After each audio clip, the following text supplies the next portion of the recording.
ಎರಡನೇದು, ಪಾರ್ಲಿಮೆಂಟು ಒಂದು ಪವಿತ್ರವಾದ ಜಾಗ. ನನಗೆ ವೈಯಕ್ತಿಕವಾಗಿ ಡಾಕ್ಟರ್ ಕೆ ಸುಧಾಕರ್ ಮೇಲೆ ಬೇಜಾರಿಲ್ಲ, ನಮ್ಮೂರು ಹುಡುಗ, ಗೌರವ ಇದೆ.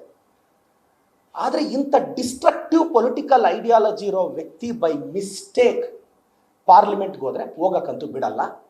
ಹುಕ್ಕಾರ್ ಕ್ರುಕ್ ಕೇಂದ್ರ ಸರ್ಕಾರನೇ ಬಂದು ಚಿಕ್ಕಬಳ್ಳಾಪುರದಲ್ಲಿ ನಿಂತ್ಕೊಳ್ಳಿ, ಸುಧಾಕರ್ ಅವ್ರನ್ನ ಪಾರ್ಲಿಮೆಂಟ್ ಮೆಟ್ಲು ತುಳಿಯಕ್ಕೆ ಬಿಡಲ್ಲ. ಇದು ಚಾಲೆಂಜು ಸೆಕೆಂಡ್ರಿ. ಇದೆಲ್ಲ ಅನ್ಕೋಬೋದು, ಏನಪ್ಪ ತುಂಬ ಆಕ್ರೋಶವಾಗಿ ಮಾತಾಡ್ತಾರೆ ಇವರು. ಆಕ್ರೋಶದಿಂದ ಅಲ್ಲ, ಇದು ನನ್ನಂಥ ಮಿಡಲ್ ಕ್ಲಾಸ್ ಹುಡುಗನ ನೋವು. ಕಳೆದ 5 ವರ್ಷದ ಹಿಂದೆ ಇವರ ಭ್ರಷ್ಟಾಚಾರದ ಬಗ್ಗೆ ನಾನು ಪ್ರಶ್ನೆ ಕೇಳಿದಾಗ, ಡೆಮೋಕ್ರಸಿಯಲ್ಲಿ ಪ್ರಶ್ನೆ ಕೇಳೋನ್ನ ಈಗ ನಮ್ಮನ್ನು ಸೋಷಿಯಲ್ ಮೀಡಿಯಾದಲ್ಲಿ ಬಾಯಿಗೆ ಬಂದಂಗೆ ಬೈತಾರೆ, ಕೆಟ್ಟದಾಗ ಟ್ರಾಲ್ ಮಾಡ್ತಾರೆ. ನಾವೇನೋ ಕೇಸ್ ಹಾಕ್ಸ್ಬಿಟ್ಟಿದ್ದೀವ, ನಾವೇನೋಗಿ ಅವ್ರನ್ನ ಅರೆಸ್ಟ್ ಮಾಡಿಸ್ಬಿಟ್ಟಿದ್ದೀವ?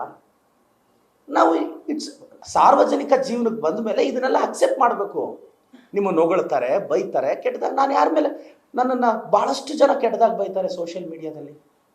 ನಮ್ಮದೇ ಸರ್ಕಾರ ಇದೆ, ರಿವೆಂಜ್ ತಗೋಬೋದಲ್ಲ? ನೋ, ಡೆಮೋಕ್ರಸಿಯಲ್ಲಿ ಕನ್ಸ್ಟ್ರಕ್ಟಿವ್ ಕ್ರಿಟಿಸಿಸಮ್ ಇರುತ್ತೆ, ಬಿಡಬೇಕು. ಅದನ್ನು ಜೀರ್ಣಿಸ್ಕೊಳ್ಳೋ ಶಕ್ತಿ ಇದ್ರೇ MLA MP ಆಗಬೇಕು.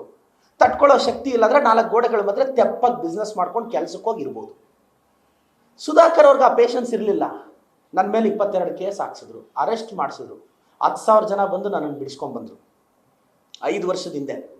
ಅದಾದಮೇಲೆ ನನ್ನ ಮೇಲೆ ಒಂದು ಅಟ್ಯಾಕ್ ಆಯಿತು. ಅವ್ರನ್ನ ಅರೆಸ್ಟ್ ಮಾಡಿ ಸುಧಾಕರ್ ಅವ್ರ ಬೆಂಬಲಿಗರನ್ನ ಅಂತ ನಾನು ಸ್ಟೇಷನ್ ಮುಂದೆ ಹೋಗಿ ಸ್ಟ್ರೈಕ್ ಕೂತ್ಕೊಂಡ್ರೆ ನನ್ನ ಮೇಲೆ 353 ಆಗಿ ಮತ್ತೆ ಒಳಕ್ಕೆ ಹಾಕಿದ್ರು. ನಾನು ಅಲ್ಲಿ ಹಂಗರ್ ಸ್ಟ್ರೈಕ್ ಮಾಡಿದೆ, ನನಗೆ ಬೇಲ್ ಕೊಡಬಾರ್ದು ಅಂತ ಸುಧಾಕರ್ ಅವರು ತುಂಬ ದೊಡ್ಡ ಷಡ್ಯಂತ್ರ ಮಾಡ್ತಾರೆ. ನಾನು ಉಪವಾಸ ಹಂಗರ್ ಸ್ಟ್ರೈಕ್ ಮಾಡ್ತೀನಿ ಜೈಲಲ್ಲಿ, ನೀರು ಕುಡಿಯಲ್ಲ, ಊಟನೂ ಮಾಡಲ್ಲ.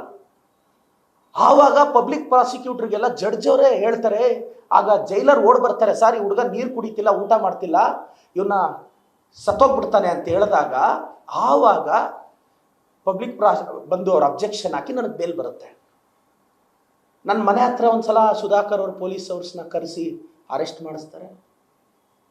ಏನು ಕಾನೂನು ಸುವ್ಯವಸ್ಥೆ ಅವ್ರ ಅಪ್ಪಂದ? ನ್ಯೂಸ್ ಫಸ್ಟ್, ನಿರ್ಭೀತಿಯಿಂದ ನಿಮ್ಮ ಪರವಾಗಿ.